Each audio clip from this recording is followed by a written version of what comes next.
கடந்த சில நாட்களாக சூரத் ரயில்வே ஸ்டேஷனில் நடந்தது என்ன? பிளாட்பாரங்கள் நிரம்பி வழிகின்றன.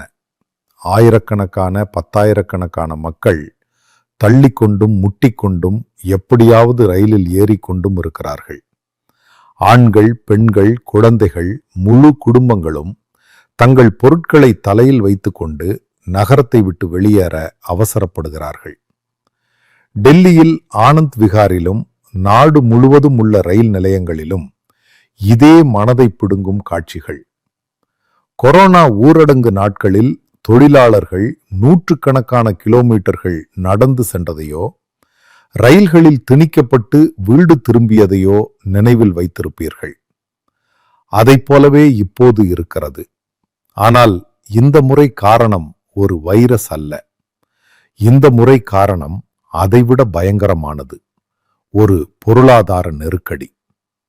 அது கோடிக்கணக்கான சாமானிய இந்தியர்களை நகரங்களை கைவிட்டு தங்கள் கிராமங்களுக்கு திரும்பும்படி கட்டாயப்படுத்துகிறது. உங்களுக்கு நினைவிருக்கலாம், சுமார் ஒரு வருடத்திற்கு முன்பு அமெரிக்கா இந்தியா மீது வரிகளை விதித்த பிறகு நம் அரசாங்கத்தின் கொள்கைகள் ஒரு ராஜதந்திர சரிவுக்கு வழிவகுத்தன. இந்தியா கிட்டத்தட்ட ஒவ்வொரு முக்கிய நாட்டுடனும் முரண்பட்டது. அமெரிக்காவை நோக்கி கூட விரோத போக்கை கடைபிடித்தது. அமெரிக்காவின் செல்வாக்கின் கீழ் உள்ள அனைத்து நாடுகளும் ஒன்றாக நிற்க முடிவு செய்தால் என்ன நடக்கும் என்று நீங்கள் எப்போதாவது யோசித்திருக்கிறீர்களா? அவை ஒன்றாக நின்றன. அப்போதே நான் இந்த சேனலில் தெளிவாக சொன்னேன், இது இந்தியாவில் ஒரு கடுமையான பொருளாதார மந்த நிலையை தூண்டும். இது நமது நிதி நிலைத்தன்மையை அடித்தளமாக அசைத்துவிடும். அந்த நேரத்தில் பல டிவி சேனல்களும் யூடியூப் குரல்களும் அறிவாளிகள் என்று சொல்லிக் கொண்டவர்களும் கத்திக் கொண்டிருந்தார்கள். அமெரிக்காவேதான் பாதிக்கப்படும். இந்தியாவிடமிருந்து அவர்களுக்கு இனி ஆடைகளும் கிடைக்காது, போர்வைகளும் கிடைக்காது, மருந்துகளும் கிடைக்காது, அமெரிக்க டெக் கம்பெனிகள் நம்மை விட்டு ஓடி போகும் என்று. ஆனால் நான் இங்கே நின்று அதற்கு நேர்மாறாகச் சொன்னேன். அமெரிக்கா ஒரு வளர்ந்த பிரம்மாண்டம். அதன் மொத்த உள்நாட்டு உற்பத்தி மிகப்பெரியது. நம்மிடமிருந்து அவர்கள் இழப்பதற்கு மாற்று வழிகளை அவர்கள் ஏற்கனவே கண்டுபிடித்து விட்டார்கள். நம்மிடம் அப்படியான ஒரு தடுப்பு வசதியே இல்லை. நிலைமையை புத்திசாலித்தனமாக கையாள்வதற்கு பதிலாக நாம் முடிவற்ற நாடகத்தை பார்த்தோம். ஒரு பக்கம் மோடியை தள்ளுவது, மறுபக்கம் எதிர்த்து தள்ளுவது. சிறிது நேரத்திற்கு பிறகு அரசாங்கம் சண்டையிடுவதை நிறுத்தியது. ஏனென்றால் எல்லாம் தங்கள் கையை விட்டு நழுவுவதை அவர்கள் உணர்ந்தார்கள்.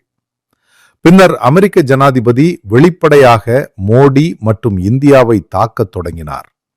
இந்தியா பாகிஸ்தான் ஆபரேஷன் சிந்து விஷயத்தில் கூட எங்களை இணைத்து பேசினார். அதற்கு நம் அரசாங்கம் என்ன செய்தது? முற்றிலும் அமைதியாக இருந்தது.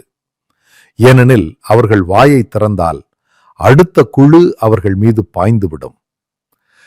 அந்த அமைதியின் விளைவுகளை நீங்கள் எல்லாம் எங்கு பார்த்தாலும் காணலாம். எனது முந்தைய வீடியோவில் நீங்கள் பலரும் பார்த்தது போல இந்திய பொருளாதாரம் 4வது இடத்திலிருந்து 8வது இடத்திற்கு சரிந்துவிட்டது.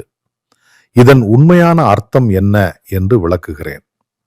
கடந்த 5 வருடங்களாக ஜப்பான், ஜெர்மனி, பிரிட்டனின் நிலை மிகவும் மோசமாக இருந்தது. அதனால்தான் நாம் சிறிது காலம் 4வது இடத்தை தொட்டோம். ஆனால் மோடிஜி உலகின் மிகப்பெரிய பொருளாதாரமாக மாறுவோம், சீனாவை முந்துவோம், அமெரிக்காவை முந்துவோம் என்று வாக்களித்திருந்தார்.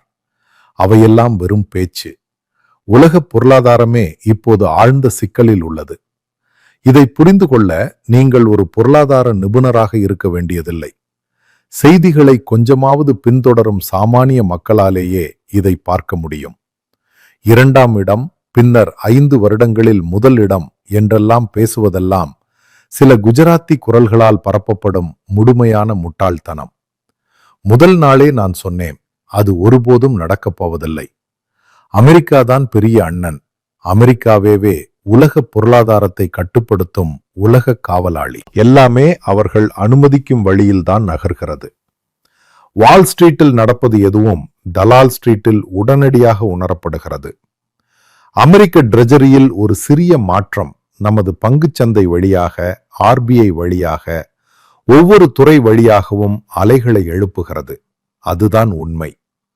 அந்த அமெரிக்க வரிகளால் எத்தனை இந்திய நிறுவனங்கள் ஏற்கனவே மூடப்பட்டு விட்டன.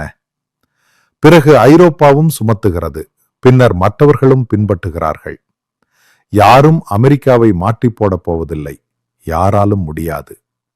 ஐரோப்பிய நாடுகளே செம்மறி ஆடுகளைப் போல அமெரிக்காவை பின்பற்றுகின்றன. நம்மை விட அவை மோசமான நிலையில் இருப்பதை அவர்களுக்கு தெரியும். ஆயினும் அவை பழைய ட்ரம்ப் சகாப்த சிந்தனையில் ஒட்டி கொண்டிருக்கின்றன. அமெரிக்காவே முன்கூட்டிய நடவடிக்கை எடுக்காவிட்டால் அதன் சொந்த பொருளாதாரமும் சரிந்துவிடும். அது அடிப்படை பொருளாதாரம். சீனாவை எடுத்துக்கொள்ளுங்கள். மிகப்பெரிய சக்தி மையம் என்று சொல்லப்படுகிறது. ஆனால் அது இப்போது அமெரிக்காவுடன் போட்டியிட முடியாது. எல்லாமே இன்னும் அமெரிக்க கட்டுப்பாட்டில்தான் உள்ளது. கடந்த வாரமாக இந்தியாவில் இதேதான் வெளிப்பட்டு கொண்டிருக்கிறது. முழு ஊடகங்களும் இதை இடைவிடாமல் மறைத்து கொண்டிருக்கின்றன. ஆனால் பெரும்பாலானவை பொதுமக்களை சரியாக சென்றடையவே இல்லை. உண்மை என்னவென்றால், மக்கள் தங்கள் வேலைகளை இழந்து விட்டார்கள். முதலில் முந்தைய மந்த நிலையின் காரணமாக, இப்போது மேற்கு ஆசிய நெருக்கடி நம் வெளிநாட்டு தொழிலாளர்களை பாதித்ததால். நான் டெல்லியில் வசிக்கிறேன். என் சொந்த வீட்டில் வீட்டு வேலைக்காக 2 பெண்கள் வருகிறார்கள். அவர்களும் அவர்களுடைய கணவன்மார்களும், மொத்தம் 4 பேர்.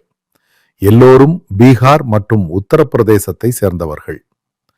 பல வருடங்களாக இங்கு வேலை செய்கிறார்கள்.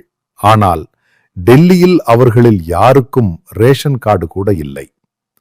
ஊரில் விவசாயம் அவர்களுக்கு எதையும் கொடுக்கவில்லை. தங்கள் குழந்தைகளை பள்ளிக்கு அனுப்பும் நிலையில் இல்லை. இதுதான் கடுமையான உண்மை. இந்தியா இன்னும் ஒரு ஏழை நாடுதான். நாம் அதை மறைக்க எவ்வளவு முயன்றாலும் சரி. இந்த மக்கள்தான் சிறிய வாடகை கொட்டகைகளிலோ அல்லது சேரிகளிலோ வசிக்கிறார்கள். 2000 2500 ரூபாய் வரை வாடகை கொடுக்கிறார்கள். அவர்கள் சிறிய 5 கிலோகிராம் எரிவாயு சிலிண்டர்களில் சமைக்கிறார்கள். ஏனென்றால் சரியான உள்நாட்டு இணைப்புகளுக்கு தேவையான ஆவணங்கள் அவர்களிடம் இல்லை. இப்போது 1 கிலோகிராம் சிலிண்டர்கள் கூட 3000 4000 ரூபாய்க்கு கருப்பு சந்தையில் விற்கப்படுகின்றன. பெரும்பாலான உணவகங்கள் ஏற்கனவே எரிவாயு பற்றாக்குறையால் தங்கள் விலைகளை 10 முதல் 15% வரை உயர்த்திவிட்டன. மேலும் பல கருப்பு சந்தை பரிவர்த்தனைகள் மூலம் கூடுதல் பணம் சம்பாதிக்கின்றன. சொல்லுங்கள், ஒரு சாதாரண நாள்கூலி தொழிலாளி அல்லது தொழிற்சாலை தொழிலாளி எப்படி இந்த விலைகளுக்கு சமைக்கும் எரிவாயு வாங்க முடியும்? அவர்கள் எப்படி தப்பிப் பிழைப்பது? உண்மையான கேள்வி அரசியல் முழக்கங்களை பற்றியோ அல்லது குஜராத்தி மார்த்தட்டுவதை பற்றியோ அல்ல. உண்மையான கேள்வி நாம் வீடு என்று அழைக்கும் இந்த நாட்டின் எதிர்காலத்தை பற்றியற்றியது. பொய் வாக்குறுதிகளாலும் வெற்று பேச்சுகளாலும் நாம் இன்னும் எவ்வளவு காலம் தப்பி பிழைக்க முடியும்? வெளிப்படையாக சொல்கிறேன், மன்மோகன் சிங் காலத்தில் விஷயங்கள் மிகவும் நிலையாக இருந்தன. அவர் ஒரு படித்த பொருளாதார நிபுணர், தரையின் உண்மையான நிலையை புரிந்து கொண்டவர். அப்போது பெட்ரோல் டீசல் குறைந்த விலையில் இருந்தது. ஏனென்றால் அமைப்பு உண்மையில் இழப்புகளை உறிஞ்ச முயற்சித்தது. எல்லாவற்றையும் சாமானியன் மீது தள்ளாமல். அரசாங்கமும் நிறுவனங்களும் இந்த இழப்புகளை குவித்து கொண்டே போனால் பணவீக்கம் வெடிக்கும். எல்லா பொருட்களின் விலைகளும் வானத்தை தொடும். ஏழை குடும்பங்களால் அடிப்படை உணவுகளை கூட வாங்க முடியாது. ரூபாய் டாலருக்கு 100 என்ற விகிதத்திற்கு எளிதில் சரியக்கூடும். அரசாங்கம் இதை நம்மீது அன்பு காரணமாக செய்யவில்லை. சூழ்நிலை கட்டுப்பாட்டை மீறி செல்வதால் அவர்கள் இதை செய்கிறார்கள். அதனால்தான் அமைச்சரவை மற்றும் பாதுகாப்பு குழு மீண்டும் மீண்டும் கூடுகிறது. அவர்கள் கைகளில் மிக குறைந்த உண்மையான அதிகாரமே மீதமுள்ளது. இது ஒரு பழைய மலையாள பழமொழியை போன்றது. பாம்பு மனிதனை கடித்தது, ஆனால் கடிபட்ட மனிதன் பாம்பை குற்றம் சொல்கிறான். நம் பொருளாதாரம் ஏற்கனவே மோசமான நிலையில் உள்ளது. இப்போது மேற்கு ஆசிய நெருக்கடி எல்லாவற்றையும் மேலும் மோசமாக்கி உள்ளது. நகரங்களில் மக்கள் சாப்பிடுவதற்காக தங்களால் முடிந்ததையெல்லாம் விற்க ஓடுகிறார்கள். கிராமங்களிலும் நிலைமை சிறப்பாக இல்லை. அரசாங்கம் மிகவும் ஊக்குவித்த ஸ்டார்ட் அப் கனவை நானே முயற்சித்தேன். நான் சிலவற்றை தொடங்கினேன். இதை செய்யும் நூற்றுக்கணக்கான மற்றவர்களை சந்தித்தேன். இப்போது எல்லோரும் ஒரே விஷயத்தை சொல்கிறார்கள்: விளையாட்டு முடிந்துவிட்டது. நம்மில் பெரும்பாலானோருக்கு அமெரிக்காவிலிருந்து வாடிக்கையாளர்கள் கிடைத்து ஒரு முழு வருடம் ஆகிறது. H1B விசாக்கள் எங்கும் நிராகரிக்கப்படுகின்றன. கிரீன் கார்டுகள் கிட்டத்தட்ட சாத்தியமற்றதாகிவிட்டன. அமெரிக்கா இந்தியாவை உலக அளவில் தனிமைப்படுத்துகிறது. பெரிய போர்கள் இல்லை, பெரிய நாடகங்கள் இல்லை, வெறும் அமைதியான அழுத்தம். இந்தியா அந்த வலியை உணர்கிறது. மோடி அரசாங்கம் என்ன செய்வதென்றே தெரியவில்லை என்று சொல்லிக்கொண்டே இருக்கிறது. நானும் நிபுணர் இல்லை, ஆனால் நான் உங்களை நீண்ட காலமாக எச்சரித்துக் கொண்டிருக்கிறேன். ஒரு பெரிய நெருக்கடி வருகிறது. நாம் ஏற்கனவே ஒரு மந்த நிலைக்குள் சரிந்து கொண்டிருக்கலாம். அமெரிக்க பெரும் மந்த நிலையை நினைவில் வையுங்கள். கார் நிறுவனங்கள் மூடப்பட்டன. டெட்ராய்ட் ஒரு பேய் நகரமானது. மக்கள் தங்கள் கார்களை அடுக்கிக் கொண்டு வெறுமனே வெளியேறினார்கள். இந்தியாவின் மந்த நிலை வேறு மாதிரியாக இருக்கும்.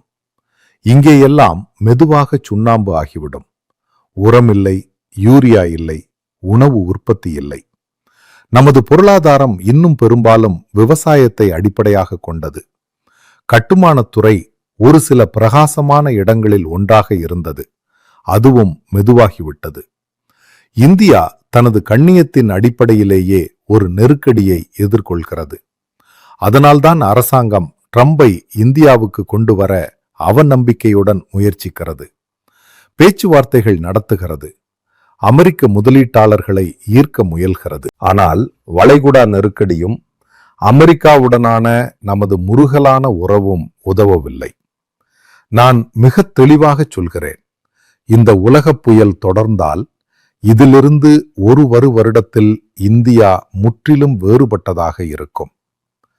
இந்து முஸ்லிம் கிறிஸ்தவ விவாதங்கள் எல்லாம், விஸ்வகுரு என்றெல்லாம் பேசுவதெல்லாம் வயிறு காலியாக இருக்கும்போது எதுவும் முக்கியமில்லை.